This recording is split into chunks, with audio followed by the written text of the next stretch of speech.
Assalamualaikum warahmatullahi wabarakatuh. Welcome back with Miss Lisa Sudarsono.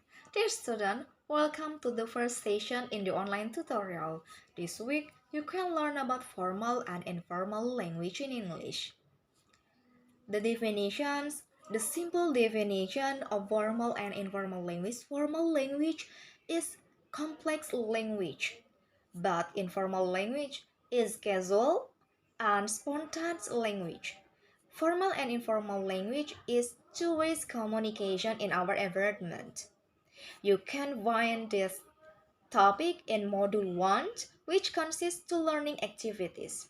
By the end of the week, you are expected to be able to analyze the difference between formal and informal language in English.